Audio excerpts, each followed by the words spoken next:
जय हिंद फ्रेंड्स। तो हम राजस्थान की कला और संस्कृति की बुक को रिवाइज करेंगे। तो बेसिकली हम है ना 4 स्लॉट लेंगे, 20-20 मिनट के 4 स्लॉट लेंगे और इन चारों ही स्लॉट में हम इस पूरी बुक को कंप्लीट करेंगे। तो देख लेते हैं कि फर्स्ट स्लॉट में हमको कितना कंप्लीट करना होगा। ये हमारी पूरी बुक है ना, ये कुछ इसकी मोटाई है। देखते हैं कि 4 स्लॉट में कितने पेजेस कवर करने होंगे, एक पेज में कितने पेज कवर करने होंगे।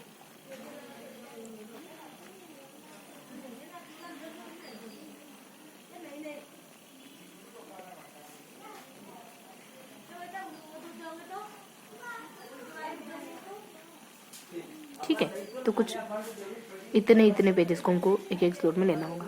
देख लेते हैं फर्स्ट स्लॉट कहाँ तक है हमारा। एक तो देखो 64 है, एक 94 है ना, जस्ट उल्टा कर देंगे, एक लास्ट है ही सही, यहाँ 32 करके। ठीक है, तो फटाफट से देखते हैं 32 पेज तक। इन 20 मिनट में, शुरुआती 20 मिनट में हम पेज नंबर 32 तक पढ़ेंगे। ठीक है, तो पेज नंबर 32 तक क्या क्या बात की मैंने, तो हमको थोड़ा सा फास्ट पढ़ना होगा है ना, क्योंकि पेज नंबर 32 तक जाना है हमको। तो हमको थोड़ा सा फास्ट पढ़ना होगा, क्योंकि देखो हमने ये बुक अच्छे से याद कर रखी। आप लर्न ऑलवेज चैनल पर विजिट कर सकते हो, ये बुक हमने बहुत ही अच्छे से याद करी है। अब बेसिकली इस वाले सेशन में सिर्फ और सिर्फ रिवाइज करेंगे। तो फटाफट से इन पेजेस को रिवाइज कर लेते हैं, क्या जानकारी उन्हें। देखो अब पूरा तो नहीं, लेकिन हाँ कुछ कुछ पढ़ पाएंगे अपन है ना। तो मेन मेन मुद्दों को पढ़ते हुए चलेंगे, आगे बढ़ते हुए चलेंगे, मेन मेन मुद्दों को पढ़ते हुए आगे बढ़ते जाएंगे। तो देखो 1849 में राजस्थान नाम का अस्तित्व नहीं था। 1800 में जॉर्ज थॉमस नामक कोई व्यक्ति था, उन्होंने राजपूता शब्द का इस्तेमाल करा था। 29 में एनाल्स एंड एंटिक्विटी में कर्नल जेम्स टोड ने राजस्थान या राजस्थान शब्द का सबसे पहले प्रयोग करा था। मुरवार किसको कहते हैं, और देखो मोटा मोटी करेंगे ना। मुरवार किसको कहते हैं, जंगल प्रदेश किसको कहते हैं, शूरसेन किसको कहते हैं, मत्स्य किसको कहते हैं, फिर कुछ ऊपरमाल है, मांड है, और बागड़ किसको कहते हैं, शेखावटी किसको कहते हैं। फिर इतिहास है ना, प्रागैतिहासिक राजस्थान के बारे में बता रखा कि पूर्व पाषाण काल आता है, फिर मध्य पाषाण काल आता है, फिर उत्तर पाषाण काल आ जाता है, फिर राजस्थान में धातु युग आ जाती है। पाषाण काल के बाद धातुएं आ जाती है, धातुओं के बाद फिर सभ्यताएं शुरू हो जाती है। धातुओं में तांबा पहले आया, फिर लोहा आया है ना, ये सब। फिर सभ्यताएं वगैरह हो जाती है, कालीबंगा सभ्यता वगैरह, आठ सभ्यता, गिलून सभ्यता, वाघोट सभ्यता, गणेश्वर सभ्यता, इन सभ्यताओं के बारे में पढ़ेंगे, सारी सभ्यताओं के बारे में पढ़ेंगे। बाकी बच्चे कुछ सारी सभ्यताएं, मतलब इनके अलावा जो भी सभ्यताएं बचाती है वो सब। उसके बाद राजस्थान में जनपद आ जाएंगे है ना। तो जनपदों में बेसिकली हमको मत्स्य जनपद को जानना होगा, और फिर हम राजपूतों की उत्पत्ति पे आ जाएंगे, और लास्ट तक हम राजपूतों की उत्पत्ति के बारे में ही पढ़ेंगे फिर अब। और फिर लास्ट में कुछ राजपूतों की उत्पत्ति, यानी इसके बाद अपन राजपूतों की उत्पत्ति देखेंगे, और अलग अलग जगह के राजपूतों को पढ़ने के बाद हम कुछ ग्रह युद्धों को जानेंगे, जैसे कि बूंदी का उत्तराधिकारी संघर्ष है ना, देन जोधपुर का, देन जयपुर का, ये सब कहाँ गए देखो, ये रहा जोधपुर का उत्तराधिकारी संघर्ष, देन ये जोधपुर का, पीछे जयपुर का। तो इस तरीके से हमको पता चला कि शुरुआत में हमको मतलब बिल्कुल इनिशिएटिव स्टेज से शुरू करना है, पाषाण काल से, और लास्ट तक हमें राजपूतों की उत्पत्ति तक जाना है ना। तो पाषाण काल देखेंगे अपन, फिर धातु वगैरह देखेंगे, फिर सभ्यताएं वगैरह जानेंगे, फिर अपन राजपूतों की उत्पत्ति। ये 3 टॉपिक पढ़ने के बाद हम राजपूतों की उत्पत्ति को कवर कराएंगे। ठीक है, राजपूतों की उत्पत्ति में ही सारे हमारे उत्तराधिकारी संघर्ष भी कवर हो जाएगी। तो देख लेते हैं फर्स्ट पॉइंट कुछ पाषाण काल के बारे में है ना। तो पाषाण काल में थोड़ा सा अपन 1 मिनट रुकेंगे।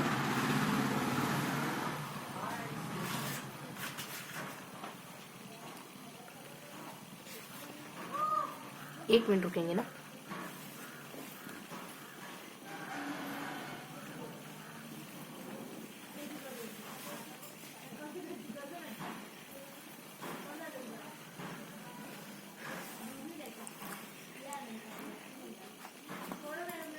ठीक है,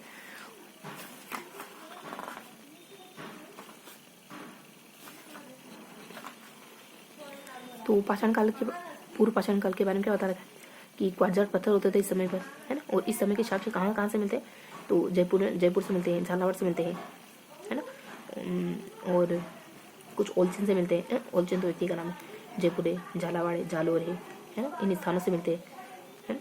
इसके अलावा मध्य पाषाण काल के साक्ष्य कहाँ से मिलते हैं, क्योंकि हमको यहाँ तक देखना है, थोड़ा ब्रीफली पढ़ेंगे। मध्य पाषाण काल के साक्ष्य लूनी है, बेडच है, इन नदियों के किनारे ये पत्थर वगैरह है। नवपाषाण काल के एक ट्रिकी अपनों ने बनाई थी पहले, लेकिन इन स्थानों के पास मिलता है, जमें नागौर से, ये सब ध्यान रखिए। रिविजन करें तो बहुत ज़्यादा ध्यान रखने की जरूरत नहीं। राजस्थान के मतलब सिर्फ सुनते जाओ। राजस्थान के धातु का तांबा है, लोहा है, धातु कहाँ से मिलती है ना। तो पिंड पांड्य चित्तौड़, कुड़ारा, नागौर, साबलिया, पुगुन, बीकानेर, नंदलाल, किरौती, चित्तौड़, जयपुर में, एलाना, जालौर में, बूढ़ा पुष्कर में, कोल, महाली, तो इस तरीके से है ना, ये चीज़ ध्यान रखनी। लोहा कहाँ मिलता है, जोधपुर में सुनार, जोधपुर के यहाँ लोहा देखो, भरतपुर में, जयपुर में, झुंझुनू में, टोक में, जोधपुर में, है ना। बाकी सभ्यताओं में कालीबंगा सभ्यता, है ना, इन सारी कितनी 5-6 सभ्यता है अपनी, कालीबंगा, आहड़, गिलुंड, बागोर, 3 ही हो जाएगी और एक हो जाएगी, एक उधर रहेगा। कुल मिला के अपने 5 सभ्यताएं देखने, कुल मिला के 5 सभ्यता की बने, कालीबंगा और यहाँ पे गणेश्वर और बीच में 3, जैसे आहड़ है, गिलुंड है, बागोर, ये सब। ठीक है, इसमें क्या क्या जानना है तो मतलब थोड़ा थोड़ा पढ़ते चलेंगे कि अमलानंद घोष ने 1952 में इसकी खोज करी थी। 5 स्तर थे इसके, है ना। ये सारी चीज़ें यहाँ पे मिलती है, मिट्टी के बर्तन, जुते हुए खेत, कब्रिस्तान, कंकाल, हवन कुंड, ये सब।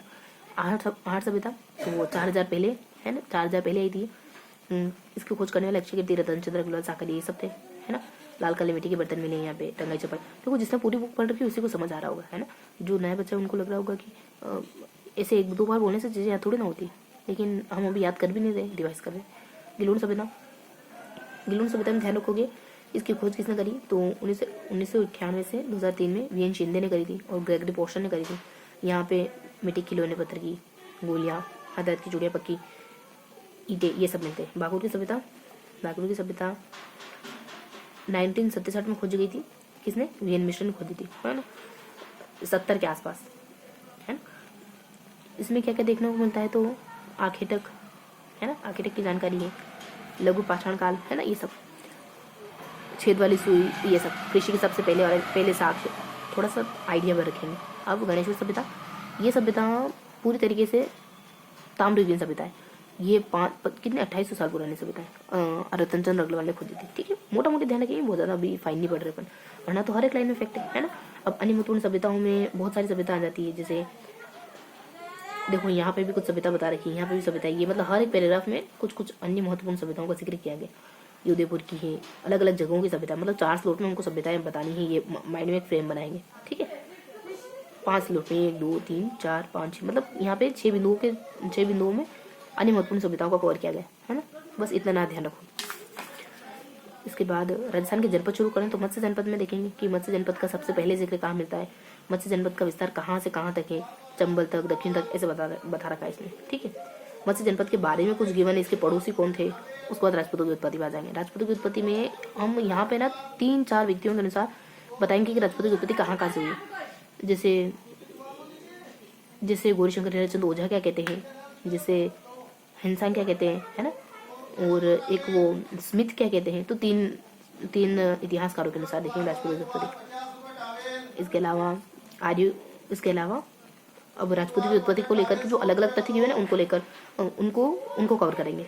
जैसे आर्यों की संतानें, अग्निकुंड से जन्म हुआ इनका।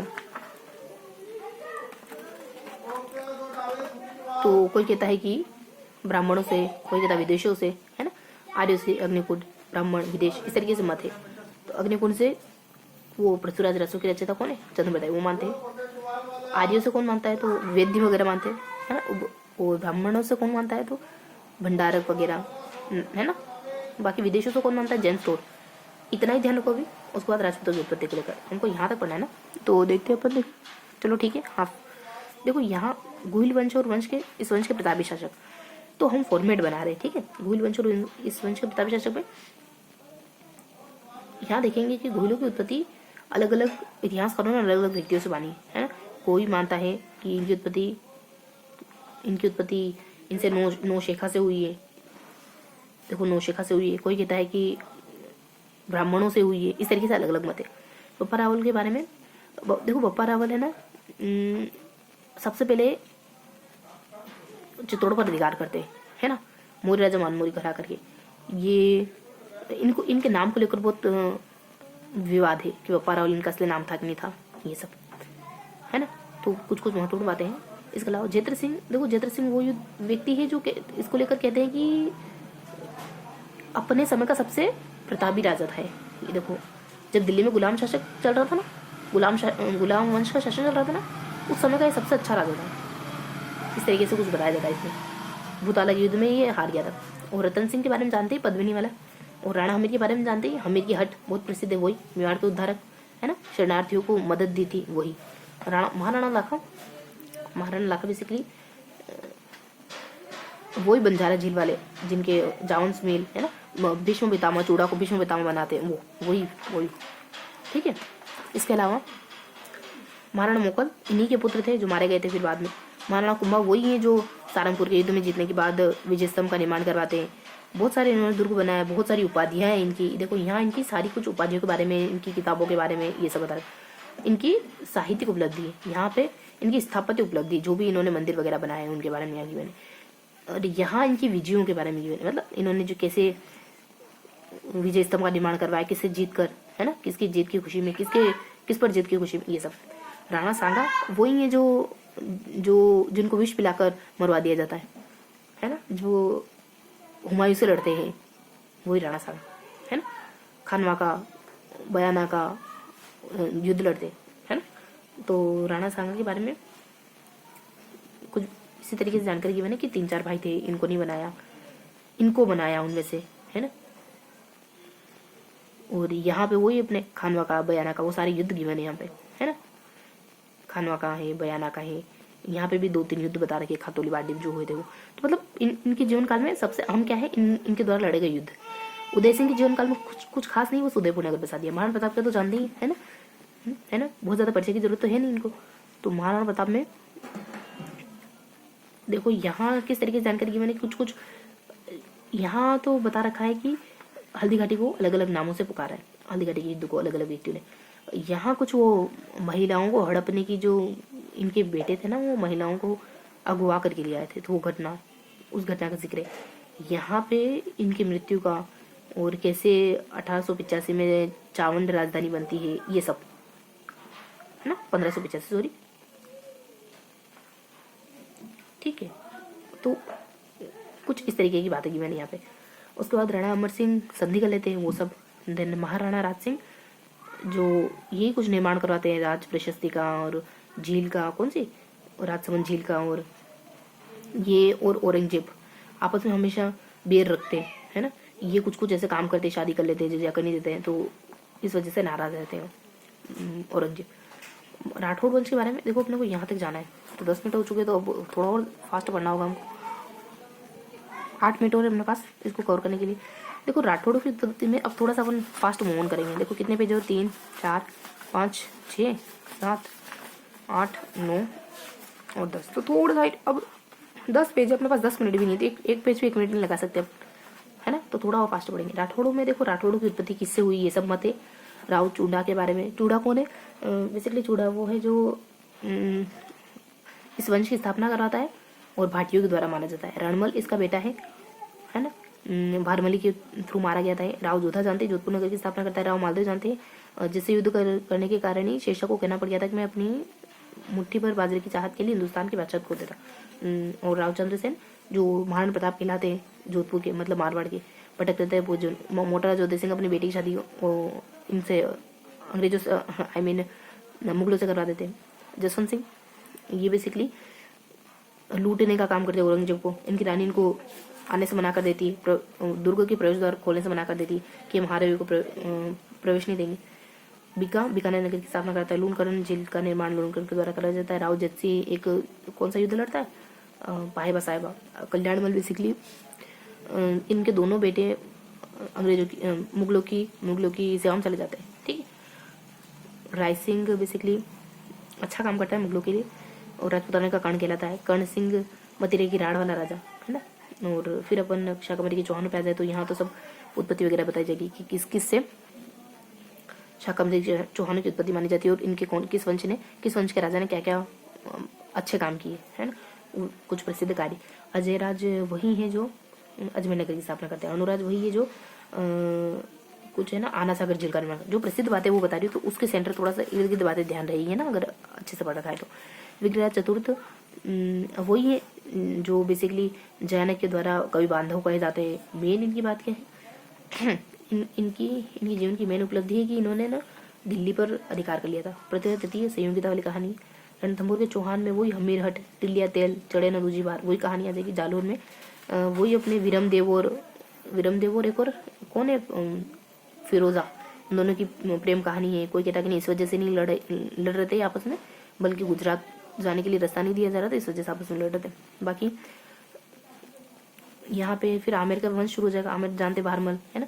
जो अपनी बेटी का और अपने बेटी और अपने बेटों को मुगलों की सरपरस्ती में भेज देते हैं। भगवान दास को जानते हैं, मान सिंह के पिताजी मान सिंह जानते हैं बहुत अच्छी तरीके से, जो अपने हल्दी घाटी में मुगल के सेनापति बनते हैं। मिर्जा रजीद जयसिंह जानते हैं, मिर्जा जयसिंह जो कि शिवाजी को पुरंदर की संधि के लिए मजबूर कर देते हैं। सवाई जयसिंह जयपुर नगर की स्थापना वगैरह है ना, और यही जंतर मंतर है ना, ये सारे काम इनके द्वारा। हुड़ा समन की अध्यक्षता, जाजम आजम का युद्ध, ये सब इनसे जुड़ा हुआ। जैसलमेर के भाटी वंश बस थोड़ा सा पढ़ेंगे अपन है ना, और थोड़ा सा पढ़ेंगे अब। जैसलमेर के भाटी वंश में ज़्यादा कुछ खास बातें की नहीं है ना, खास जानकारी नहीं है। चूड़ामन बेसिकली इन जाटों में प्रमुख नेता रहते है ना, बहुत दबदबा होता है इनका, खदेड़ देते मुगलों को। बदन सिंह थोड़े शांतिप्रिय राजा होते हैं। इनके बेटे सूरजमल भी बहुत प्रसिद्ध हुए जाटों में, और मरते हुए इनके लिए कहा जाता है कि इनमें अपनी जाति के सारे गुण थे है ना। करौली के लिए वो अपने विजयपाल, धर्मपाल, कल्याणपाल, ऐसा कुछ है, एक दो बिंदु जीवन है इनको लेकर के। परमार वंश में भी कुछ राजा हैं, जैसे धारावर्ष, तेजपाल है, इनके बेटे तेजपाल है। तो एक मंदिर है बढ़िया सा, नेमिनाथ का मंदिर, बहुत प्रसिद्ध है। इसके अलावा मराठों का मूल्य का उत्तराधिकारी युद्ध वही अपने बुद्धि सिंह, भवानी सिंह, और ये युद्ध यूँ है कि एक साले के द्वारा ही अपने जीजाजी को हटा करके है ना किसी और को बिठा दिया जाता है, फिर बहन को अच्छा नहीं लगता, ये सब। फिर वहाँ से मदद देती मराठों से। हुड़ा सम्मेलन, सब मिलकर के सम्मेलन करते हैं कि हम मराठों को खदेड़ देंगे है ना, पर सफल नहीं हो पाया। जयपुर का उत्तराधिकारी संघर्ष, ईश्वर सिंह, माधो सिंह है ना, कौन बड़ा था कौन छोटा था, माधो सिंह छोटे रहते हैं। ईश्वर सिंह बाद में खुदकुशी कर लेते हैं, क्योंकि वो इतने पैसे नहीं चुका पाते मुगलों के, मराठों के है ना। और तुंगा का युद्ध जयपुर है ना, जयपुर और प्रताप सिंह और मराठों के बीच में होता है। लास्ट में अंततः मराठे ही जीते इसमें। एक बार मराठे हारे थे, लेकिन वो व्यवस्थित हार नहीं थी। कृष्णा कुमारी विवाद जानते हैं, विवाह के लिए दो राजा आपस में झगड़ते हैं और फिर कृष्णा कुमारी का अंततः निधन मतलब मृत्यु हो जाती है। जोधपुर का उत्तराधिकारी संघर्ष, इस एक तो अभय सिंह और भक्त सिंह में, फिर उन दोनों के बेटे आपस में लड़ते हैं, फिर संधि करवा दी जाती है। ये सब कहानी थी। थोड़ा और पढ़ेंगे, कहाँ तक देखना था, बस 3-4 पेज और। देखो गोगा जी वो हैं जो खेतड़ी के वृक्ष के नीचे इनकी पूजा होती है, वो गोगा पीर वगैरह है ना, ये सब। और तेजा जी वो हैं जो बेसिकली वो सांप सर्पदंश की मूर्ति है, मतलब उनकी जीवा को सांप डस रहा है, ऐसी मूर्ति है उनकी, ताती बांधे पग में है ना, पग में नहीं पाँव में है, ठीक है। बाबू जी वैसे राजस्थानी का है ना, बाबू जी बेसिकली वो 3.5 फेरे वाले है ना, ऊँटों के देवता है ना, ऊँट लाने का श्रेय। नारायण जी, देवनारायण जी जानते हैं अपन, सबसे बड़ी फड़ इनकी। बलिनाथ जी में क्या है कोई विशेष बात की 1 महीना तक इनका मेला लगता है। रामदेव जी के बारे में जानते हैं, अजमाल जीरा रूणे कम, ऐसा कुछ सॉन्ग चलता है ना, बहुत प्रसिद्ध, जानते हैं रामदेव जी को, रामदेवरा वगैरह ये सब। और कृष्ण के अवतार मानते इनको। मेहाजी मांगलिया जी, बस यहीं तक पढ़ना था अपने को, 32 बस फिनिश करेंगे। मेहाजी मांगलिया जी के बारे में क्या प्रसिद्ध बातें हैं कि ये शकुन शास्त्री क्या थे, शकुन शास्त्री थे कि इनके लिए नहीं, ये बहुत क्षत्रिय थे, इस वजह से ही मारे गए थे अपनी क्षत्रियता के गुण के कारण। हरबू जी, तो हरबू जी बेसिकली हरबू जी को लेकर के कोई विशेष बात ये है कि इनके आशीर्वाद से इनकी गाड़ी की पूजा होती है हरबू जी की, ठीक है। अस्त्र शस्त्र त्याग। धन्ना क्यों प्रसिद्ध है, देखो 4 हाथों वाले लोक देवता चित्तौड़ जिले से संबंधित है। धन्ना किसके लिए प्रसिद्ध है, धन्ना धार्मिक आंदोलन का श्री गणेश करने के लिए। बाकी इनकी भक्ति कैसी थी, इनके गुरु कौन थे, वो सब ठीक है। तो इस तरीके से हमने एक आइडिया भर लिया है ना। तो इस तरीके से हमने इन पेज नंबर 32 तक मतलब पढ़ा नहीं है, जो भी यहाँ बताया गया ना उसके बारे में थोड़ा सा हमने आइडिया लिया है कि किसमें किस टॉपिक में कौन सी बात बहुत ज़्यादा इंपॉर्टेंट है, ताकि हम वो बात याद करें, मतलब वो चीज़ याद करें और इर्द गिर्द की बातें वापस ध्यान आ जाए। काफ़ी समय हो गया इसको रिवाइज करें है ना, कब पढ़ा था इसको हमने, 3-4 महीने हो गए पढ़े हुए है ना, या फिर और ज़्यादा 5-7 महीने हो गए इसको देखा नहीं है ना। इस वजह से अपन बीच में संडे को रिवाइज करते रहेंगे, ठीक है। मिलते हैं अगले स्टेप में।